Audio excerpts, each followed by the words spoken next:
Hey everyone, Brad the mechanic here. Today, working on a 2017 Jeep Cherokee. This is the V6, a 3.2 liter VVT. It's got the variable valve timing. It's got VTEC, man.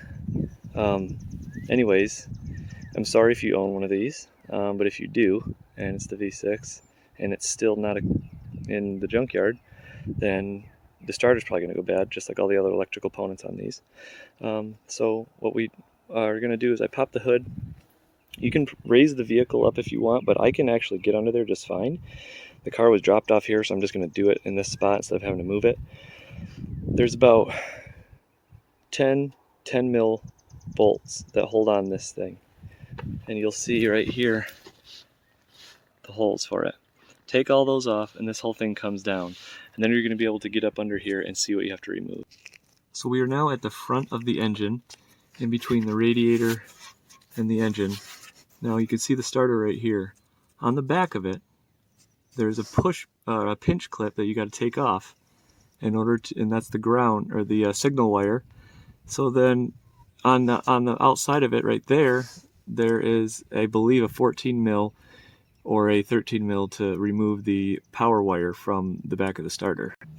As you can see, there is the black clip that you pinch off and remove that. And then there's the power wire right here that you can see right there. Remove that, and then you could start taking the bolts off to the actual starter itself. But before you take those, the main power cable off of the battery, or for the battery, you're going to want to take the battery cables off so that you don't shock yourself when you go down there. Don't forget that. This is actually supposed to be the first thing you do before you even touch anything down there. I ended up using, it is a 1/2 inch with a 1/4 inch ratchet to get this power nut off. That was pretty easy coming off of there, but it's a little bit tight in there, so you got to use this to get in there if you have to. Then once you get that power wire off, you have two 15s.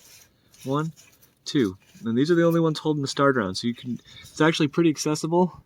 This is the front of the engine. Get these two off and we'll fish this sucker out of here.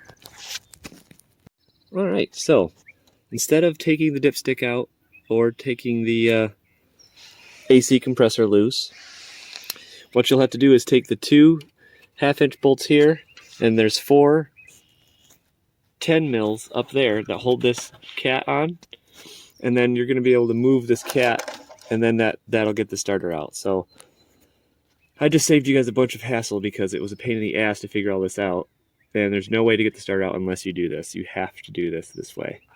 So let's get her out.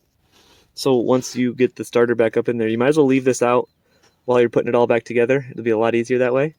And then you just make sure you get the gaskets on there and put the muffler or the catalytic converter back up there and bolt it back together. Alright guys, so you get the, let's see if we can see it here. The 318s right here, or I mean 17 or 15s right here. Boop, boop. Those hold the starter on, and then see that one above it that holds the wires? That you'll also want to take off. That'll give you a lot more room with all the wiring and whatnot. So yeah, we can get these bolts back on. One of them broke, so I'm gonna have to weld that. But this is a 2017, and this is the year 2021, and this thing is already a total piece of shit. So we did get the new starter on. We're gonna come back up here and put the battery cables on and get it started. All right, and we're good to go. Starts up just fine. Now you guys don't have to like or subscribe. I just want you to fix your shit, so go out there and fix it. All right, see ya.